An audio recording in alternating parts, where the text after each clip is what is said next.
Hello friends, कैसे हो आप सब। आई होप कि सब ठीक होंगे। दोस्तों, आज मैं एक प्यारी सी स्टोरी सुनाने जा रही हूँ जिसे सुनकर आप किसी भी चुनौती के लिए हमेशा तैयार रहेंगे।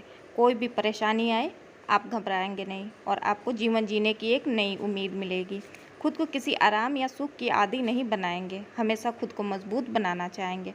तो दोस्तों, आइए सुनते हैं ये स्टोरी।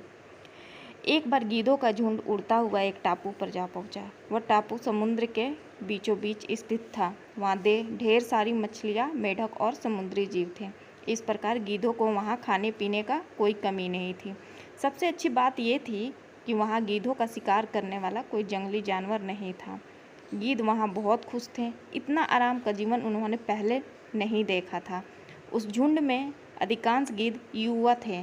वे सोचने लगे कि अब जीवन भर इसी टापू पर रहना है, यहाँ से कहीं नहीं जाना, क्योंकि इतना आरामदायक जीवन कहीं नहीं मिलेगा। लेकिन उन सब के बीच में एक बूढ़ा गीद भी था। वह जब युवा गीदों को देखता तो चिंता में पड़ जाता। वह सोचता कि यहाँ का आरामदायक जीवन का युवा गीदों पर क्या असर पड़ेगा। क्या ये वास्तविक जीवन का अर्थ समझ पाएंगे? यहाँ इनके सामने किसी प्रकार की चुनौती नहीं है। ऐसे में जब कभी मुसीबत आ गई तो ये कैसे उनका मुकाबला करेंगे? बहुत सोचने के बाद एक दिन बूढ़े गीद ने सभी गीदों को सभा बुलाई। अपनी चिंता जताते हुए वह सबसे बोला, इस टापू पे रहते हुए हमें बहुत दिन हो गए हैं। मेरे विचार से अब हमें वापस उसी जंगल में चलना चाहिए जहाँ से हम आए हैं। यहाँ हम बिना चुनौतियों का जीवन जी रहे हैं। ऐसे में हम कभी भी मुसीबत के लिए तैयार नहीं हो पाएंगे।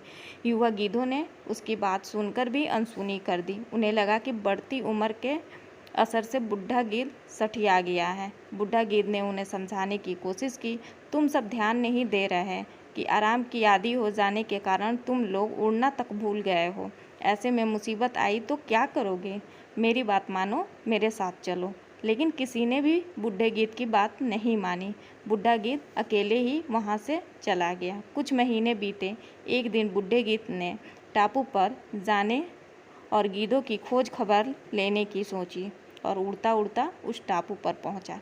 टापू पर जाकर उसने देखा वहाँ का नज़ारा बदला हुआ था। जहाँ देखो वहाँ गीदों की लाशें पड़ी हुई थी। कई गीद लहूलुहान और घायल पड़े हुए थे। हैरान बूढ़े गीद ने एक घायल गीद से पूछा, ये क्या हो गया? तुम लोगों की यह हालत कैसे हुई? घायल गीद ने बताया, आपके जाने के बाद हम लोग इस टापू पर बड़े मज़े की ज़िंदगी जी रहे थे। लेकिन एक दिन एक जहाज़ यहाँ आया। उस जहाज़ से यहाँ चीते छोड़ दिए गए। शुरू में तो उन चीतों ने हमें कुछ नहीं किया, लेकिन कुछ दिन बाद जब उन्हें आभास हुआ कि हम उड़ना भूल चुके हैं, हमारे पंजे और नाखून इतने कमज़ोर पड़ चुके हैं कि हम तो किसी पर हमला भी नहीं कर सकते और न ही अपना बचाव कर सकते हैं, तो उन्होंने हमें एक एक कर मारकर खाना शुरू कर दिया। उनके ही कारण हमारा ये हाल है। शायद आपकी बात न मानने का ये फल है। तो दोस्तों, अक्सर कंफर्ट जोन में जाने के बाद उससे बाहर आ पाना मुश्किल होता है। ऐसे में चुनौतियां आने पर उनका सामना कर पाना आसान नहीं होता। खुद को चुनौतियों के लिए हमेशा तैयार रखें। फिर लेकर आऊँगी एक ऐसी प्यारी सी story. Take care, bye bye.